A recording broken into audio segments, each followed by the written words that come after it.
triste, sorriso em mim já não existe. Preciso tanto conversar e te contar o que aconteceu comigo. Eu já não tenho mais nenhum amigo. Estou aqui sozinho. Confesso, te deixei de lado, mas hoje reconheço que fiz tudo errado. Escolhi o meu próprio caminho e mais uma vez eu não te dei ouvidos. De todas as pessoas que eu podia contar, só você ficou aqui pra me ajudar. Me perdoa, Pai, quero recomeçar. Estou aqui pra te falar. Eu sei, já prometi mudar, mas caí, me perdi e me afastei de ti. Meu coração vou te entregar. Prometo não te decepcionar. Renova minhas forças. Quero viver uma nova vida.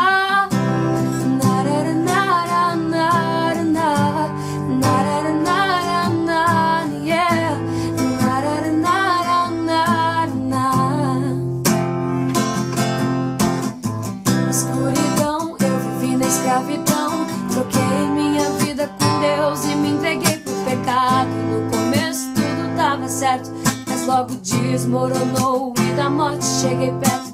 Aquilo que o mundo me ofereceu não era nada do que parecia ser.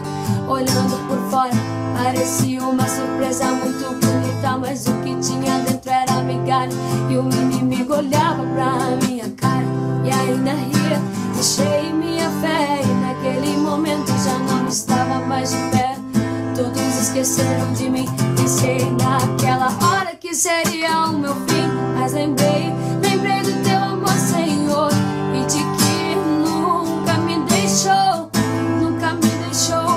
E por isso hoje eu canto assim. Estou aqui pra te falar.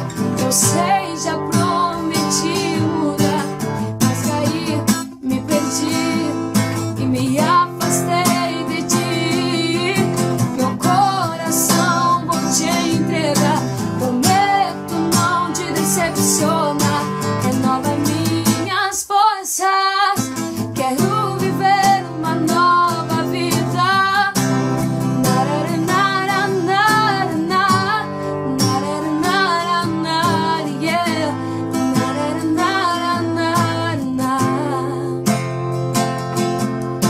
Estou aqui pra te falar. Eu sei, já prometi mudar, mas caí, me perdi e me afastei de ti. Meu coração vou te entregar. Prometo não te decepcionar. Renova minhas forças. Quero viver uma nova vida.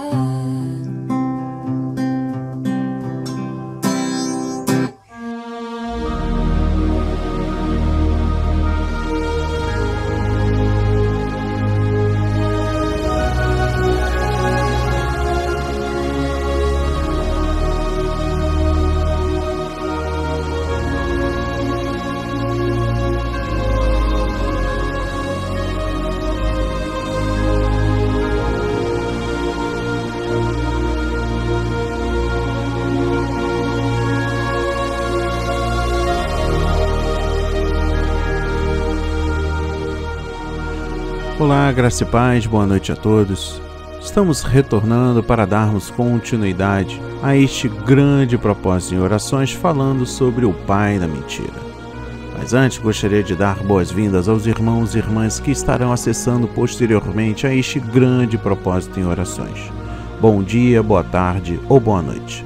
Não sei exatamente o horário do clique, mas eu creio poderosamente que há de edificar a sua vida, que há de restaurar a sua fé, a sua confiança naquele que é fiel para cumprir aquilo que prometeu. A Bíblia diz que Satanás é o pai da mentira. Jesus, quando advertia alguns judeus que rejeitavam a verdade, disse-lhes que eles estavam agindo como filhos imitando ao seu pai. Quem vive no engano da mentira age como o diabo, enganando e sendo enganado. Desse modo, Cristo deixou claro qual era a origem e a essência da mentira e do engano. O diabo, desde o princípio, afastou-se da verdade de Deus, cometendo toda sorte de males. Tornou-se contrário à verdade que é Cristo. João capítulo 14, versículo 6. Mente, afirmando ter autoridade sobre o mundo, mas faz somente aquilo que Deus lhe permite. Faz truques, mostrando-se como um anjo de luz para enganar a quem não está firmado na verdade de Jesus.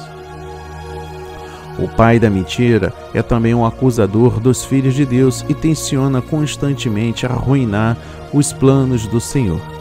Ele veio para matar, roubar e destruir o máximo que puder, mas o seu fim já está determinado por Cristo. Esteja sempre atento, orando e vigilante, porque o maligno tenta induzir à prática do pecado e ao engano intencional. Vive constantemente em busca de quem possa tragar para si. 1 de Pedro capítulo 5, versículo 8. E nesta noite, o projeto A Marca da Promessa traz para leitura e reflexão o livro de Atos dos Apóstolos, capítulo 26, versículo 18. E a palavra diz: para abrir-lhes os olhos e convertê-los das trevas para a luz e do poder de Satanás para Deus, a fim de que recebam o perdão dos pecados e herança entre os que são santificados pela fé em mim. Amém e graças a Deus. Meu irmão, minha irmã, se desconecte de tudo e preste atenção na mensagem que o Senhor traz para nós neste 9º dia deste grande propósito em orações, falando sobre o pai da mentira. Paulo, ao tomar para si o que é próprio de Deus, parece se exaltar muito alto, pois sabemos que é somente o Espírito Santo que ilumina os olhos. Sabemos que Cristo é o único Redentor que nos livra da tirania de Satanás. Sabemos que é somente Deus quem, depois de guardar nossos pecados, nos adota para a herança dos santos. Mas isso é algo comum, que Deus traduz a seus ministros a honra que é devida a si mesmo. Não que ele possa tirar alguma coisa de si mesmo, mas que ele possa elogiar a poderosa obra de seu Espírito. Mas ele mostra em eles, pois ele não os envia para trabalhar, para que possam ser instrumentos mortos ou, para assim dizer, tacadores de talco, mas para que ele possa trabalhar poderosamente pela mão deles. Mas depende do poder secreto de seu Espírito que a pregação deles seja eficaz, que opera todas as coisas em todos os homens e que apenas dá um aumento. Portanto, os professores são enviados, não para proferir suas palavras em vão no ar, ou para soar nos ouvidos com um som vaidoso, mas para trazer luz viva aos cegos, para modelar novamente o coração dos homens para a justiça de Deus e para ratificar a graça da salvação que é obtida pela morte de Cristo. Mas eles não fazem nada disso, exceto apenas se Deus trabalha por eles, para que seu trabalho não seja em vão, para que todo louvor seja dele, como o efeito provém dele. E, portanto, devemos observar que, tantas vezes quanto as Escrituras exaltam o ministério externo com tanta honra, não devemos separá-lo do Espírito, que vivifica o mesmo, assim como a alma o corpo, pois ensina em outros lugares como a indústria do homem pouco pode fazer por si mesmo, pois eles devem plantar e regar, mas é somente Deus quem dá o aumento. 1 de Coríntios capítulo 11, versículo 6. mas porque muitos são impedidos por sua própria ignorância e malícia, que não podem colher o fruto do Evangelho como deveriam. Devemos observar essa descrição, que coloca diante de nossos olhos, breve e abundantemente, esse tesouro incomparável. Portanto, esta é a derivada do Evangelho, que, sendo libertados da cegueira da mente, podemos ser feitos participantes da luz celestial, que, sendo libertos da escravidão de Satanás, podemos nos voltar para Deus, que, tendo livre perdão dos pecados, podemos ser feitos participantes da herança entre os santos. Aqueles que lucram corretamente no Evangelho devem direcionar todos os seus sentidos para esse fim, pois de que serve a pregação contínua dela se não conhecermos o verdadeiro uso dela? Além disso, o caminho e os meios para alcançar a salvação são descritos para nós. Todos os homens se gabam de desejarem a salvação, mas pouco consideram como Deus os salvará. Portanto, este lugar onde os meios são lindamente compreendidos é, assim, por assim dizer, a chave para abrir a porta do céu.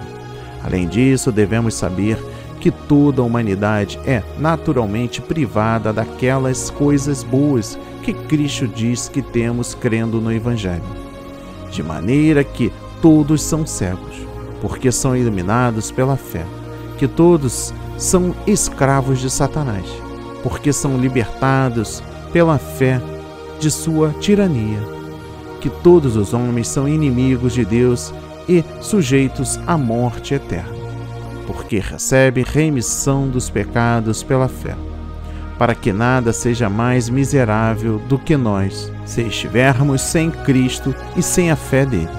Pelo que parece pouco, sim, que nada resta para o livre arbítrio dos méritos dos homens. Como tocando todas as partes, esse relâmpago é referido ao conhecimento de Deus, porque toda a nossa rapidez de visão é mera vaidade e trevas espessas, até que Ele nos apareça por sua verdade. Isso vai além o que se segue depois, ser transformado das trevas em luz, pois é quando somos renovados no espírito de nossa mente. Portanto, meu julgamento, esse membro, o que se segue, expressam as duas coisas, para serem transferidos do poder de Satanás para Deus. Pois a renovação que Paulo declara mais amplamente no 2º capítulo aos Efésios, capítulo 2, versículo 10 e capítulo 4, versículo 23, é expressa em diversas formas de fala. A remissão dos pecados segue a seguir, pela qual Deus nos reconcilia livremente consigo mesmo, de modo que não precisamos duvidar, mas que Deus será favorável e misericordioso conosco. Por fim, o fornecimento e o preenchimento de todas as coisas são colocadas em último lugar, a saber, a herança da vida eterna. Alguns os leem falsamente em um texto, entre os que são santificados pela fé, porque essa palavra se estende a todo o período. Portanto, o significado disso é que, pela fé, chegamos à posse de todas as boas coisas que são oferecidas pelo Evangelho. E a fé é adequadamente direcionada a Cristo, porque todas as partes de nossa salvação estão incluídas nele. O Evangelho também não nos ordena a procurar o mesmo em qualquer outro lugar, exceto apenas nele. Meu irmão, minha irmã, troca cegueira por vista. Quando o Senhor enviou o apóstolo Paulo a pregar sua mensagem, veja o que ele disse sobre o poder do Evangelho faria na vida das pessoas que se dessem ouvido, para abrir-lhe os olhos e os converterdes das trevas à luz. O tema desta noite. Por isso, assim como Cristo curou aquele cego de nascença em Jerusalém e fez dele sua testemunha para pregar sua palavra, o Evangelho em nossas vidas cura-nos da cegueira espiritual, fazendo-nos perceber a razão de muitas coisas em nossa vida que antes não percebíamos, e nos faz entender que o único caminho é Cristo. Um outro ponto importante, o arrependimento é uma mudança de mente, de viver em pecado e rejeitar a Cristo, aceitá-lo e rejeitar o pecado. O arrependimento genuíno vem quando uma pessoa se submete ao senhorio de Cristo, resultando em uma mudança de comportamento. Destaco aqui 5 pontos importantes neste 9º dia deste grande propósito em orações, falando sobre o pai da mentira. Ponto número 1, cega. O próprio Jesus afirmou isso, quando disse para lhes abrir-lhes os olhos. Se o ser humano nascesse vendo, não haveria necessidade de Jesus ter enviado Paulo e vários outros servos seus para lhes abrir-lhes os olhos. Eis a razão porque muitos não sabem para onde vão depois que morrerem, pois Jesus disse: quem anda nas trevas não sabe para onde vai. João 12, versículo 35. A Bíblia também nos afirma em 2 Coríntios capítulo 4, versículo 4, que o inimigo, o mal, Satanás, deste século, cegou o entendimento dos incrédulos, para que lhes não resplandeça a luz do Evangelho da glória de Cristo, o qual é a imagem de Deus. Segundo, nas trevas.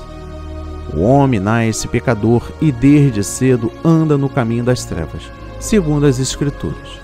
Deus nos diz que a imaginação do coração do homem é má desde a sua meninice. Gênesis capítulo 8, versículo 21.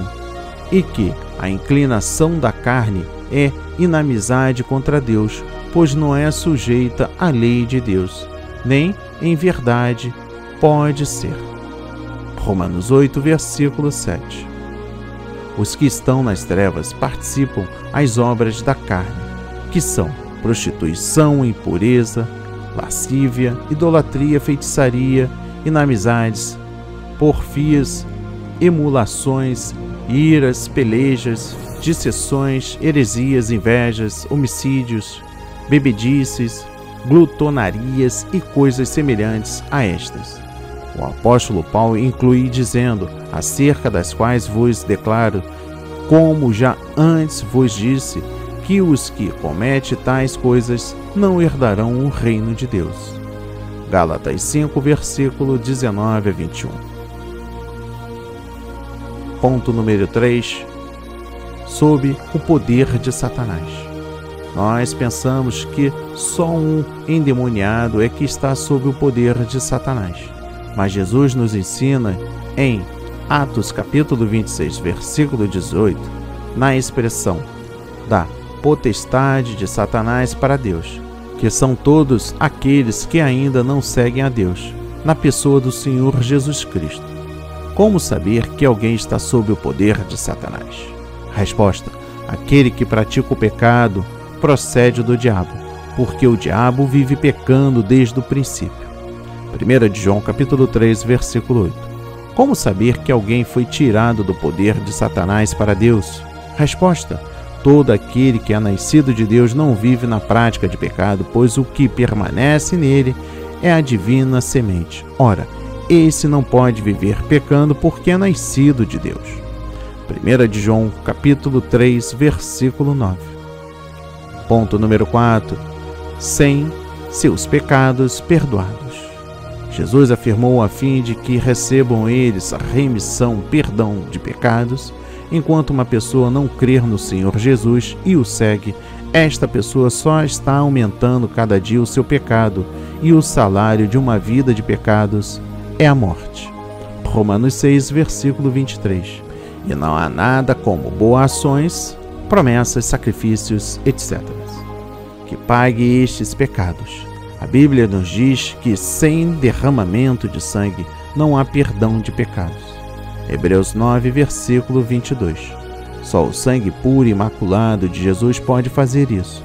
Mas para alguém receber o perdão dos pecados que está em Cristo Jesus, ele tem que fazer o que a palavra de Deus diz. Arrependei-vos, pois, e convertei-vos, para serem cancelados os vossos pecados. Atos 3, versículo 19. Se uma pessoa não fizer isso, enquanto viva, vai pagar os seus próprios pecados no lago do fogo. Mateus 25, versículo 41, 2 de Tessalonicenses, capítulo 1, versículos 8 e 9, e livro de Apocalipse 21, versículo 8. Quinto e último ponto.